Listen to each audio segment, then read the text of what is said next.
I can't believe how many times they give away the ball so cheaply. It was so cheap, you know, instead of dictating the game 1-2-0 up and then keeping it and going across that way, drawing Wolves out. They give away, I don't think they put 3 or 4 passes together at too many stages in the second half. And when you're playing against, and I'm not going to get away, Wolves are not a great team. They've got 9 points before tonight. So, that, you know, they're not the team that we're expecting, you know, that we expect Arsenal to come back from 2-0 down and get a draw with Arsenal. They've got to be more patient. They're forcing it, but they're playing in second gear. And it reminds me when we won the league years ago and it was 1-0 to the Arsenal, it feels like that to me. It feels like we'll get a goal. We're all right now. We won't let in any more goals. It'll be solid.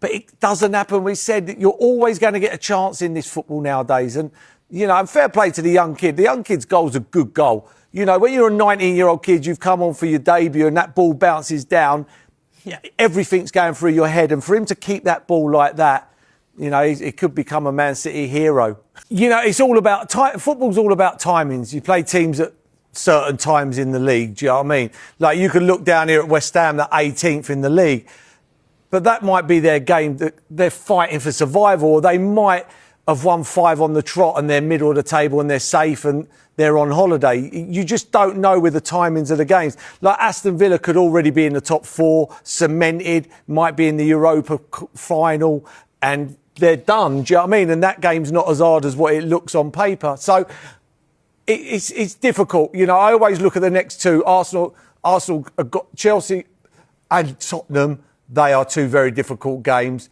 More so, no disrespect to Newcastle and Leeds. You take Newcastle and Leeds over Spurs and Chelsea to start with. Yeah, and I think Mace is exactly right. And I know we're going to go on to another slide in a minute, but the big thing I always go off is past experiences and how teams finish. And we know how Manchester City finish. I know we're going to show something in a minute, but we know how they finish. We know how Pep Guardiola finishes, and this obviously shows what we're talking about now. And he is an absolute monster at finishing strong, Pep Guardiola, and that's what I go off. I go off experiences, and I keep mentioning about Man City being sat at home, but they'll be sat at home now looking at this going, yeah, this is a bit of us. So, yeah, we look at this here and how they finish seasons. It's unbelievable the way they do it.